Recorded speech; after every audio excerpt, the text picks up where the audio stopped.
Welcome to another episode of Scottish Murders. I'm your host, Dawn. This week's episode is solved and took place in 1868 in Dumfriesshire. But please be advised that this case does involve the rape and murder of a child. My sources for this episode came from the newspapers from back in 1868, from the British Newspaper Archive, and from the book Scottish Murders by Martin Bagley. The language used in the newspapers back then was a bit different to today, so for authenticity, I'm going to use, where appropriate, the language and words of 1868. It was about 3 p.m. on a cold and showery day on Saturday the 1st of February 1868, and Jane Crichton was on her knees in the kitchen scrubbing the floor, one of the many chores she carried out on a Saturday. Jane was so engrossed in this task, running slightly behind due to unexpected visitors having dropped by earlier in the day, that she didn't hear the kitchen door open. The first Jane was aware someone was in her home was when she heard the crack of a gun being fired, followed by a searing pain in her head.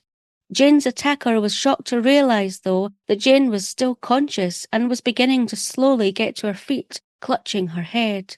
And so her attacker grabbed the nearby fire tongs and firstly hit Jane on the head before removing his pocket knife and proceeding to stab Jane in the neck 3 times and slicing her throat very near the jugular, before Jane, putting up a tremendous fight, managed to get the knife from her attacker, at which point Jane's attacker dragged her out of the kitchen through to a more secluded back room and continued to subject Jane to an onslaught of violence, culminating in her attacker throwing Jane onto a chair and beginning to press her neck against the back rail. Jane battled on, but began to feel herself slipping into unconsciousness, and suddenly there was a knock at the kitchen door, which caused Jane's attacker to leave the seriously wounded Jane and run from the house. As Jane lay there, seriously wounded and in utter disbelief at what had just happened, while thankful for the 2 boys who had come knocking on her kitchen door to deliver a message from a nearby farm, Jane could only think, please let Thomasina be okay. One of the towns in Dumfriesshire was Annan, which is where the second issue when I was researching this case arose, the first being that Dumfriesshire no longer exists and is now known as Dumfries and Galloway. The second issue was regarding the location of both Annan and Cummertrees, the 2 places talked about in today's story. Nowadays, according to Google Maps, Cummertrees is located 3.9 miles or 6.2 kilometres slightly south and west of the town of Annan. However, back in 1868, according to the newspapers, Cummertrees was located about 3 to 3.5 miles or 4.8 to 5.6 kilometres north of Annan. This discrepancy could be due to Annan having grown and developed over the years, and its centre point having changed. But if anyone knows the actual reason for this, then please let me know. Dumfriesshire is located in southern Scotland. As today's story is from 1868, I'm going to go with Cummertrees being 3.5 miles or 5.6 kilometres north of Annan. And this is where the Scott family lived. There was John Scott, who was a shoemaker and grocer, his wife and their 11 children, and they lived in a cottage located at the south of the village of Cummertrees, about 21 miles or 33 kilometres northwest of Carlisle. Each Saturday morning, Mrs. Scott would send her 9-year-old daughter, Thomasina, the 3.5 miles to Annan on foot to purchase some groceries to sell in their grocery shop and to keep their large household going over the week ahead. Sending a 9-year-old child such a distance on foot to collect groceries each week would be unheard of today, but back then, or even back in the 1930s when my gran was a child, she and her brothers and sisters used to walk this distance regularly alone, nobody thought twice about it. And in my gran and Thomasina's case, children would actually quite enjoy the freedom it afforded them. And so, as usual, at 11 a.m. on Saturday the 1st of February 1868, Thomasina's mum gave Thomasina 10 shillings for the purchases in Annan, told her that if it was raining when she was due to come back, then she could catch the train, but otherwise she was to walk back as usual, before waving off the skipping and happy Thomasina. But the rain wouldn't even hold out long enough for Thomasina to reach Annan, as about a mile into her journey the heavens opened and the rain began to pour down. Thankfully, Thomasina was near Longford's cottage, where Robert Crichton, who was an agricultural servant, his wife Jane Crichton, and their son John lived. Thomasina knew Robert and Jane and knew that they would welcome her in until the rain stopped. And so Thomasina ran the short distance to Longford's cottage and knocked on the door, where Jane invited her in to get dry and have a drink and a bite to eat. But her husband Robert was out working the land at the time.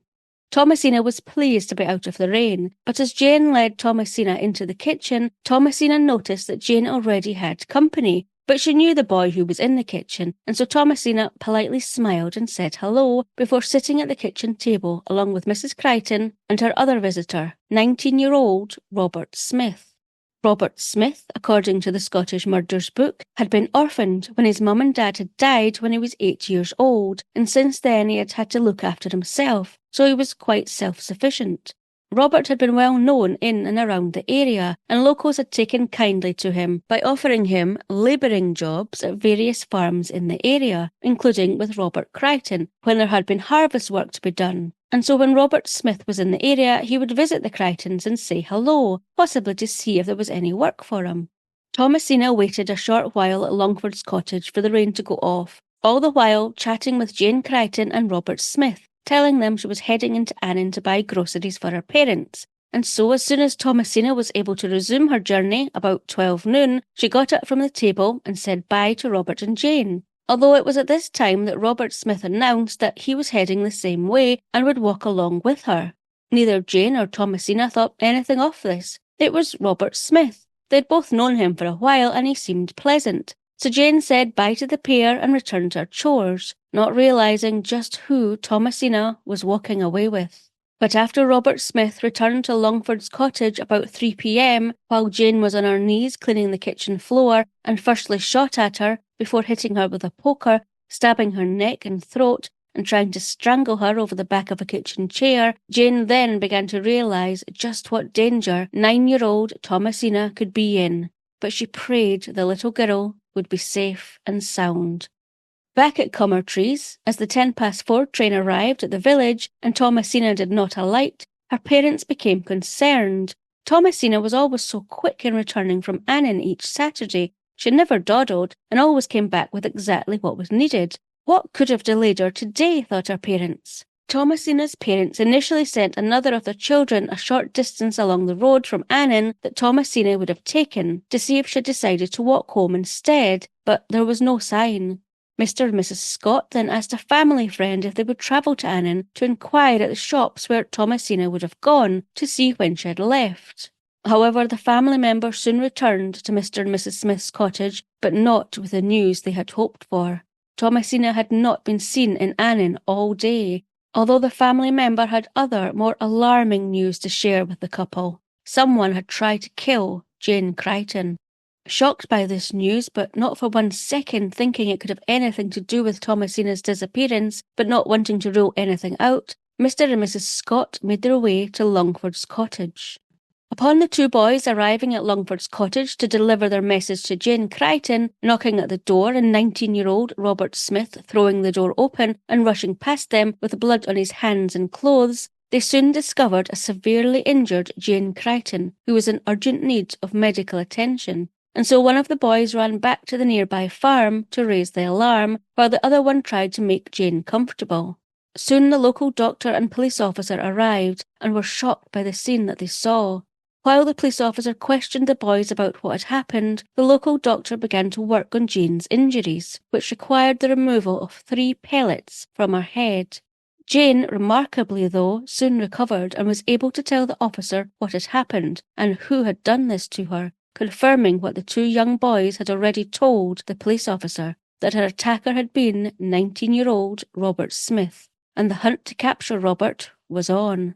But it wouldn't be long before another search was being carried out, as when Mr. and Mrs. Scott arrived at Longford's cottage to speak to Jane, their worst fears were realised when Jane confirmed that Thomasina had visited her earlier in the day while the weather was bad, but had left about 12 noon in the company of none other than Robert Smith, Jane's attempted murderer. Mr. and Mrs. Scott were distraught at their discovery, as was Jane to discover that Thomasina hadn't made it back home. The Scotts travelled back home as quickly as they could, but it was already dark outside before Mr. Scott and his neighbours began to search for signs of Thomasina by lantern light. but 3 hours later at 11 p.m, Thomasina's body was found in a nearby plantation near the roadside, about half a mile from Longford's cottage. Thomasina had been violated in a most horrible manner and strangled with a leather bootlace that had been made into a noose. The 10 shillings Thomasina had been given by her mother had also been stolen. Now that Thomasina's disappearance had been solved with the sad discovery of her body, Robert Smith was not only being sought for Jane Crichton's attempted murder, but also for 9-year-old Thomasina Scott's murder. And thankfully, it not only wouldn't prove too hard to find him, but there wouldn't be a long, drawn-out trial, as he was arrested the following morning at his lodgings and charged with a rape, robbery, murder and attempted murder, to which he immediately pleaded guilty to.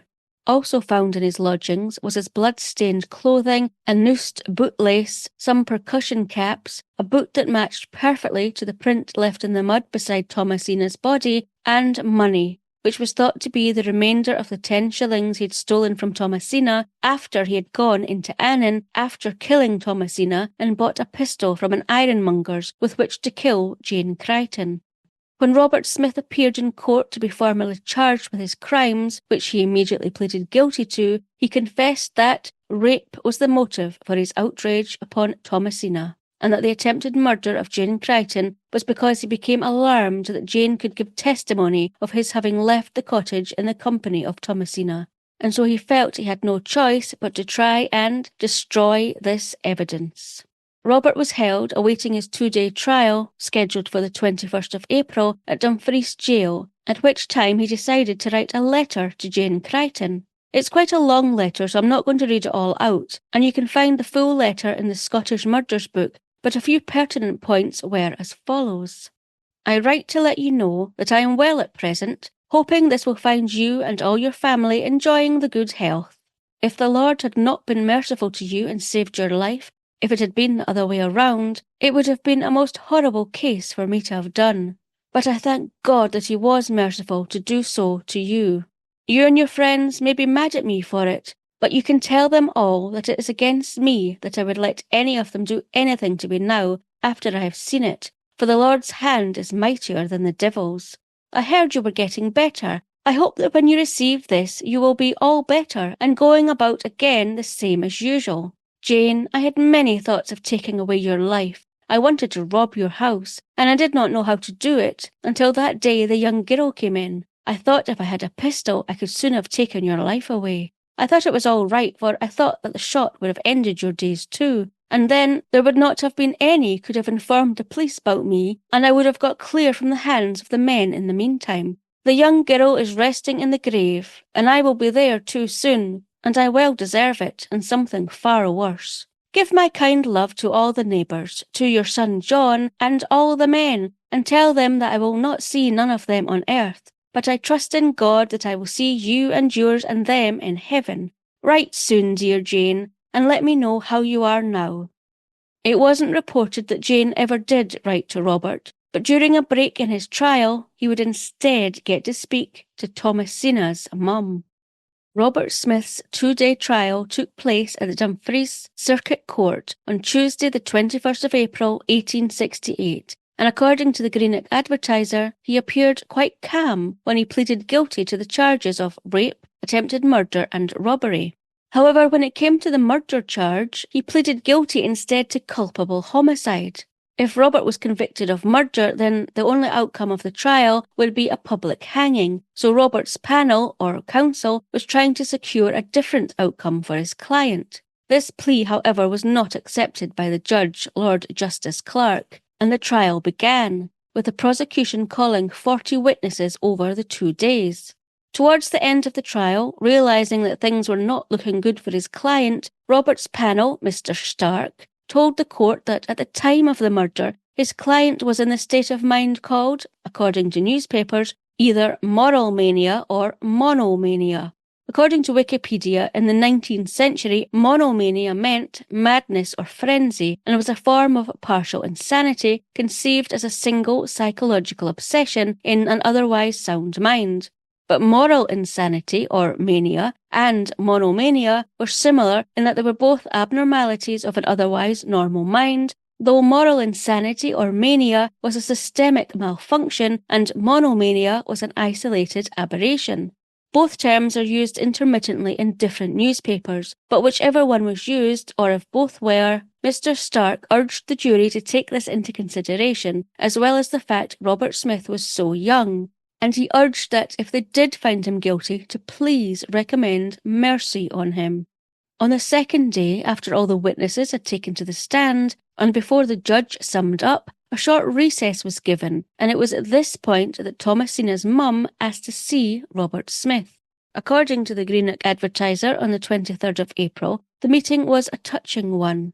Mrs. Scott cried uncontrollably while Robert Smith wept, before Mrs. Scott told Robert Smith that she never expected to find him in his present condition, but apparently she told him that she forgave him for his crime.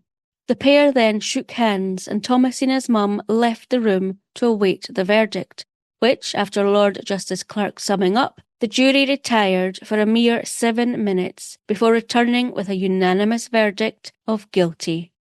Lord Justice Clerk then donned the customary black cap and solemnly sentenced 19-year-old Robert Smith to death by public hanging, the date and place being set for Tuesday the 12th of May 1868 in front of the county jail in Dumfries. Now usually after someone was sentenced to death, there would be efforts made to seek a reprieve, but the crimes of Robert Smith were so disturbing that no reprieve was sought. What was sought, though, was permission to have the hanging take place within the prison privately rather than in public. Of late there had been an outcry about public hangings in general really, many feeling them unsavoury and feeling they should be abolished, or at the very least carried out in private, not in front of a large crowd of people. And while it wouldn't be long before the laws around this did change, no permission was given for Robert Smith's hanging to take place in private. In the weeks between Robert being sentenced and his execution day, it was reported that he appeared quite resigned to his fate, accepted the enormity of his guilt, and was prepared to atone for his shocking crimes. He was reported to be quiet, subdued, and quite relaxed. He was reported to sleep quite well, take regular meals, actually gaining some weight, and appeared to have mental ease. He spoke regularly to the prison chaplain, but on being asked on his last night if he would like company in his cell, he was reported to say that he did not, as, "I think it would distract from my thoughts." And then it was the day of his execution, a wet, dreary day, to which Robert Smith awoke, dressed, and at 8 a.m. was led to the scaffold, where the crowds, although the usual large up to 3,000 and raucous crowds were instead small, between 400 and 600, and they were decorous in conduct, and the executioner awaited him.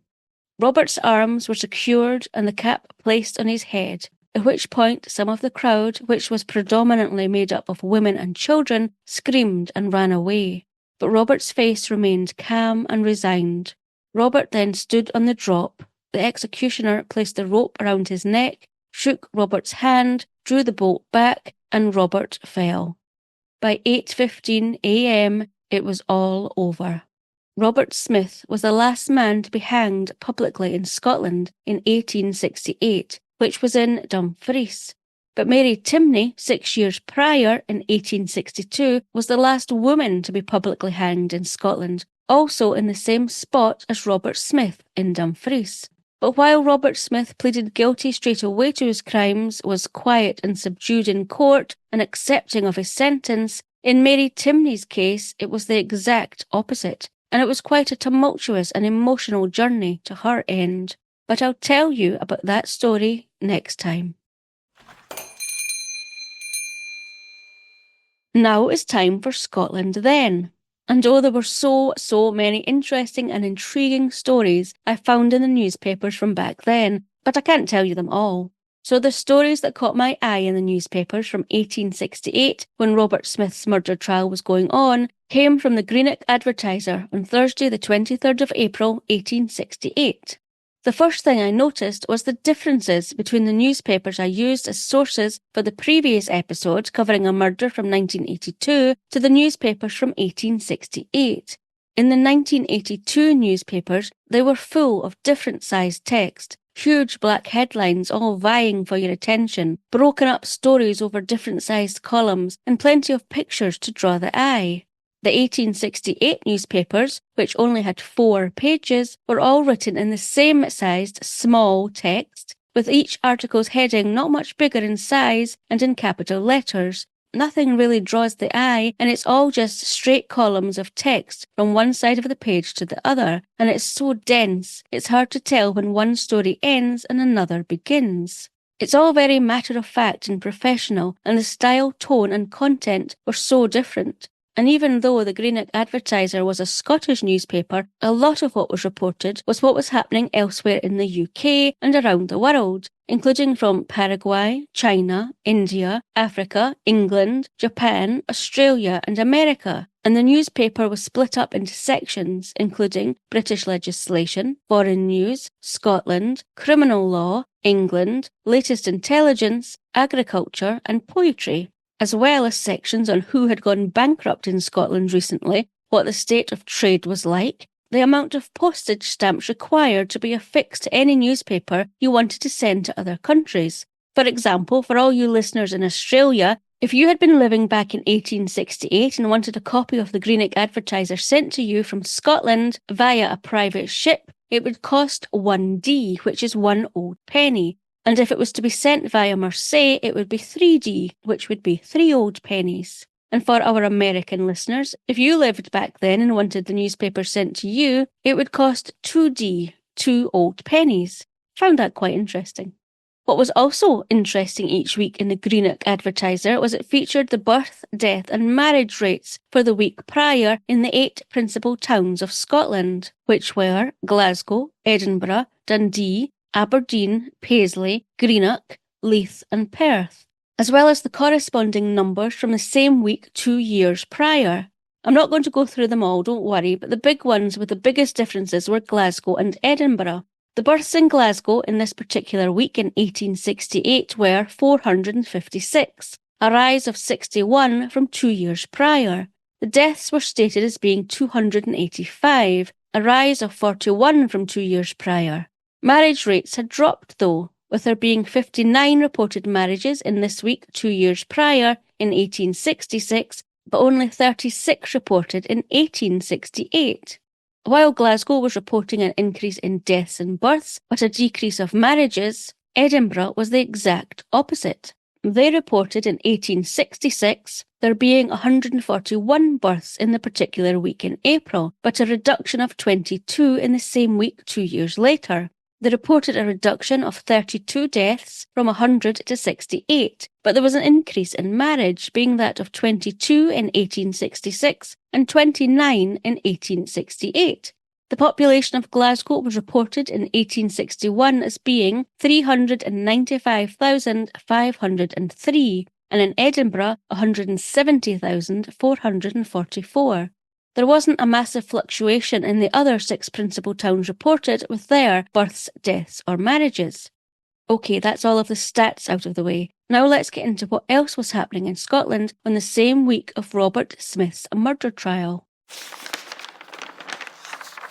Well, firstly, I found this tiny paragraph at the bottom of a page with no heading, just tacked onto the previous story, which read, "Her Majesty has been graciously pleased to present to the Royal Infirmary in Edinburgh a copy of her recent work, Leaves from the Journal of Her Life in the Highlands." And that was it, which was very kind of Queen Victoria, but I was intrigued enough to do a bit more research to find out more about this. Leaves from the Journal of Her Life in the Highlands was a publication by Queen Victoria in 1864. After the success of this publication, more Leaves from the Journal of Her Life in the Highlands was published in 1884. In these journals, the Queen had included extracts from her diaries from when she visited the Scottish Highlands and Aberdeen with Prince Albert, where she expressed what the Highlands meant to her. The first journal was dedicated to her late husband, Prince Albert, who died in 1861, and the second journal was dedicated to John Brown after he died in 1883. John Brown was the Queen's favourite Scottish personal attendant and companion, who she greatly appreciated, and who Billy Connolly played in the film Mrs. Brown. However, according to Wikipedia, many others, including the Queen's children and other staff, resented John Brown for his influence and informal manner with the Queen.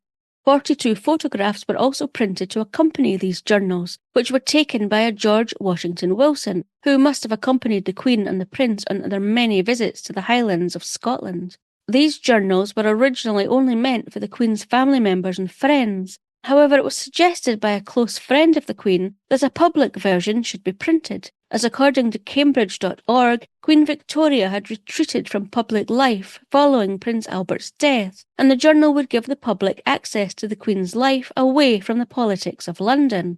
Queen Victoria readily agreed, but insisted that these public versions should not be so dear that everyone can buy it.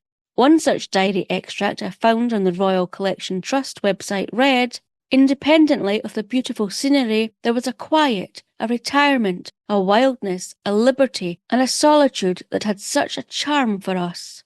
The journals were extremely popular, and Queen Victoria became a best-selling author. It was a shame there was literally only a couple of lines about this in the newspaper, as I found it quite fascinating, and I imagine it would have been quite an interesting story for people to read back then. Okay, the next story that caught my eye was headed Death from Destitution. And this one is a bit of a mystery, so we'll have to come up with our own conclusions on this one. This story was about a 46-year-old man named William Smith, who by all accounts had had a bad few weeks of his life, although it appears this may have been a lot of its own doing. William had been turned adrift by friends he had previously been residing with, and before that his wife, on account of him doing nothing to maintain himself, although being quite fit to work.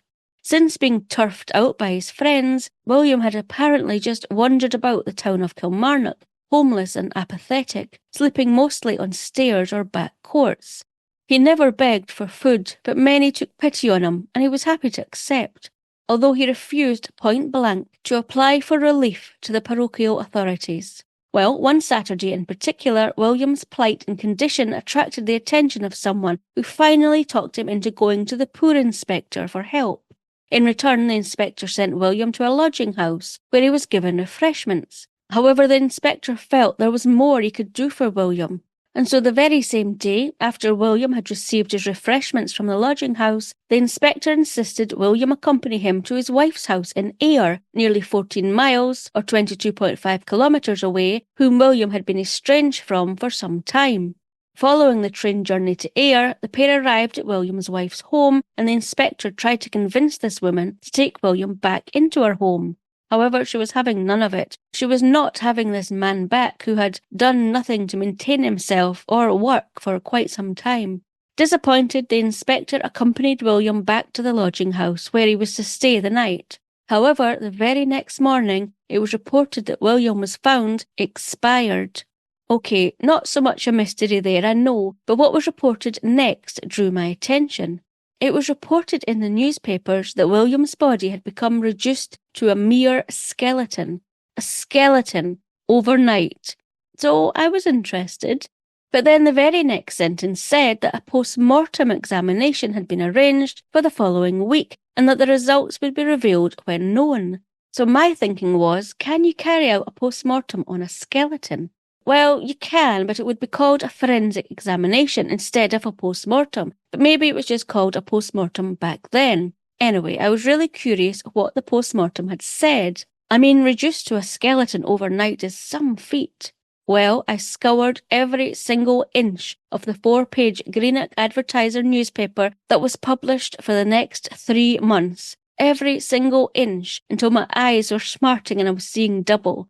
But there was no post-mortem results in regards to William Smith reported. It was just forgotten. There were many other post-mortem results reported, as there seemed to be quite a number of people dying suddenly at the time, but not even one sentence about William's post-mortem. So like I said, a mystery. But my conclusion is thus. William had been living rough, basically, for some time, not eating regularly and wasn't looking after himself. And so he was likely very skinny. So perhaps whoever had found William's expired body perhaps was overheard repeating that he was nothing but a skeleton, meaning he was skin and bone, not that he had literally turned into a skeleton. And whoever overheard this had perhaps spread this story as it created intrigue. And this interesting story eventually made it to the newspaper journalist and it was printed, with the journalist likely thinking, ooh, this is a right head scratcher, a skeleton indeed. In the end, it turned out not to be a very intriguing or mysterious story after all, and maybe it was best, instead of trying to correct the story, to just forget it ever happened and never mention it again, or the post-mortem. So that's what I think, just a game of telephone gone wrong. What do you think? Do you think the same as me, or do you think there's another explanation? That's what I'm intrigued about, what your theories are. Let me know. Okay, the last story today is about a discovery that was made in Bridgeness, which is about 19 miles or 30 kilometres west of Edinburgh, close to the banks of the Forth River. The discovery happened when the proprietor of an estate, Henry Cadell Esquire, gave permission to one of his workmen to create a garden from a piece of ground next to one of his smelting furnaces. As the workman began the task of clearing the land, he came across a large stone, the edges of which had been visible for about a year, and so he would need assistance in order to move it, as it was about 3 feet high and 9 feet wide, about 1 metre by 3 metres, although it was broken diagonally across the centre.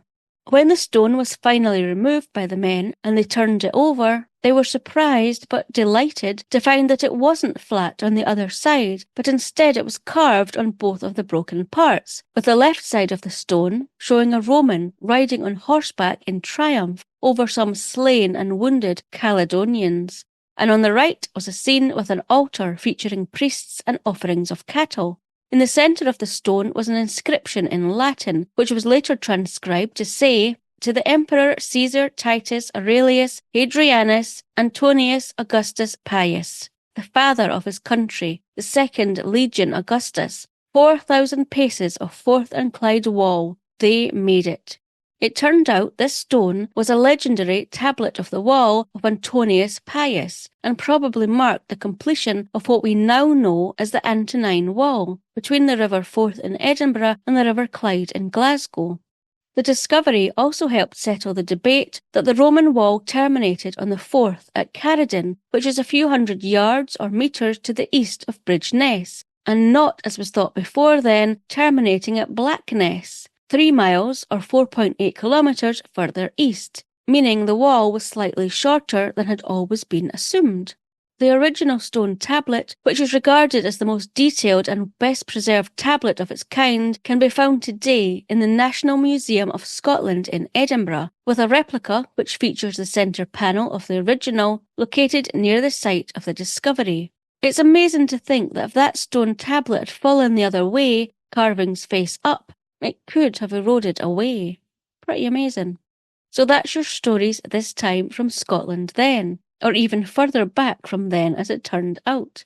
Tune in next time for even more revelations and intrigue from Scotland then. Just before I go, I have to give a shout out to everyone on Scottish Murders Instagram who was kind enough to comment on my first ever post showing my face, saying how nice it was to put a face to a voice. So thank you so much to BeatlesFan48, Picked Ink, Alicia and Sierra from Twisted and Uncorked, Misty Dawn and Alan 2, and Carol 6426. It only took me 3 years to be brave enough to put my face out there, but I'm glad I did. Also, a big thank you to everyone who supports and listens to the podcast. Just know that you're all so appreciated. So thank you. Also, a huge, huge thank you to Jennifer MacDonald for becoming our newest Belter Tier Patreon member. Jennifer, I can't thank you and all of our other Patreon members enough for kindly supporting us and allowing me to continue doing what I love. Thank you from the bottom of my heart to Misty Dawn, Julian, Lady of Innerwick Castle, Kelly, Stevie, and of course Jennifer. If you would like to become a valued Scottish Murders Patreon member, you can do so by visiting patreon.com/Scottish Murders.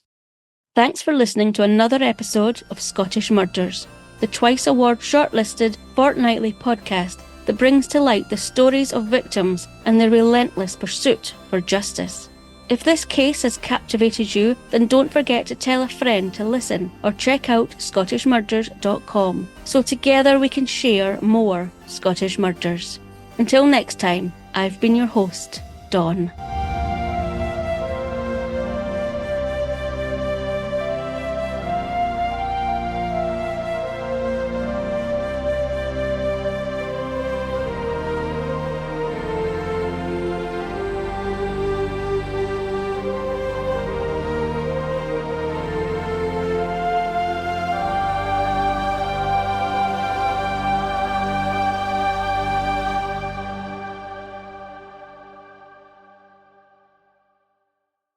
Scottish Murders is a production of Clurin Ton.